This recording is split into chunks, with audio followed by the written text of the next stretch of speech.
One of the reasons that relationships can be so difficult is that relationships require good communication. And this can get complicated. But to have good relationships as human beings, it's a requirement. It's not like that with your favorite pet. If you have a dog, the requirements for love are pretty low. You have to feed that dog. You need to give that dog a measure of attention, some petting, some playfulness. And certainly make sure you don't do anything to abuse that animal. And if you can manage to meet that very low bar, that dog's going to love you forever. The standard for canine love is pretty low, but humans are a little more complicated. We require significant levels of communication, and this doesn't come easy for everyone. In fact, almost everyone struggles at least a little in the area of communication. If you've ever wondered why your relationships seem to struggle, and maybe you think to yourself, I'm a good person, I treat people well, I'm not cruel or abusive to people, I try to do the right thing, I'm reasonably successful in life, I'm smart, I have a good sense of humor.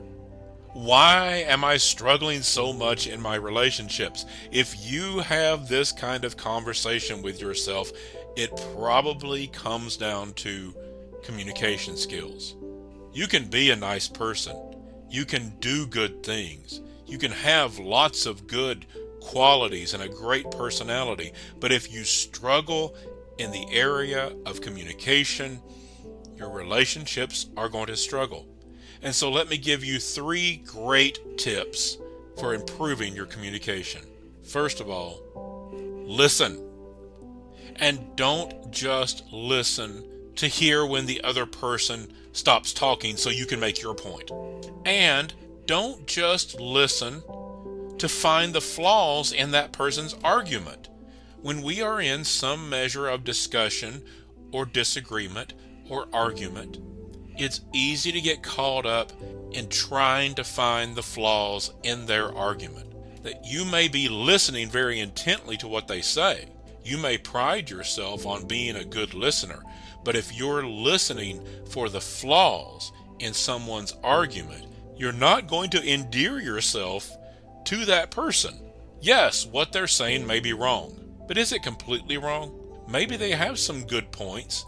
Maybe they have a point of view that's worth listening to, but they may have some flaws in their argument. Maybe they're 50% right, or 60, or 80% right. But if you're just listening to that 20% that you can pick apart and find fault with and say, aha, now I've got you because you said something that I thoroughly disagree with, that's not going to bring you to a good place. Listen to understand what they're saying. It doesn't mean you have to agree with all of it, but listen with the purpose of understanding, thoroughly understanding, completely understanding, not just picking the parts you disagree with and letting those be the big flag that goes up when you hear it, but listening to the parts that you do agree with. Find the parts that make sense. Listen for things that maybe you didn't think about, but you have to admit they have a point. And when they have made their point, repeat it back to them. Say, okay, let me see if I understand.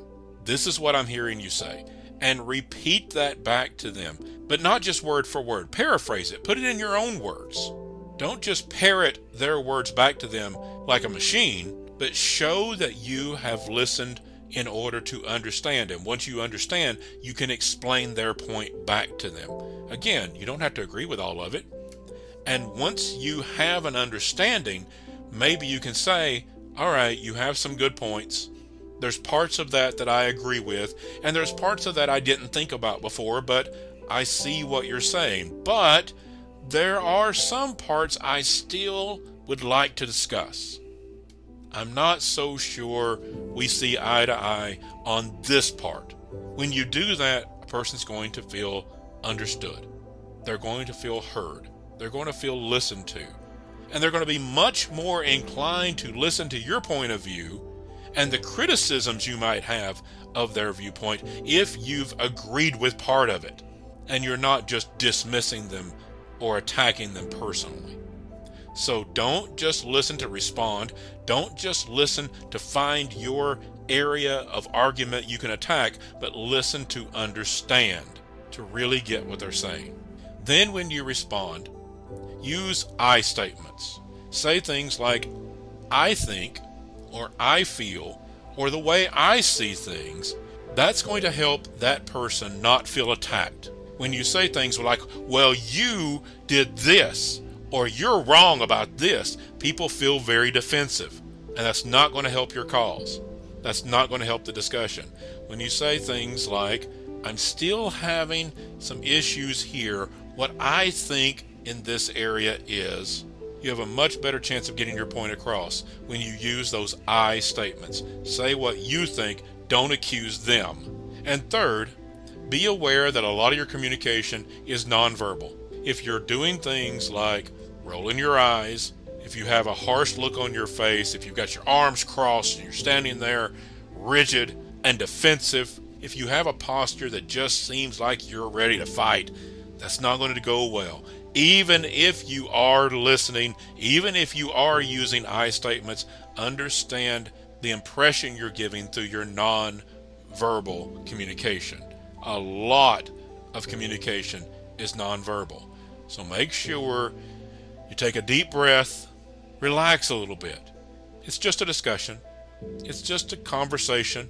Try to keep it that way, and your communication is going to go a lot better. So listen to understand. State your point of view through I statements, I think or I feel. And be aware of your nonverbal communication. You do these three things, it's going to help your communication at home, at work, and in every area of life.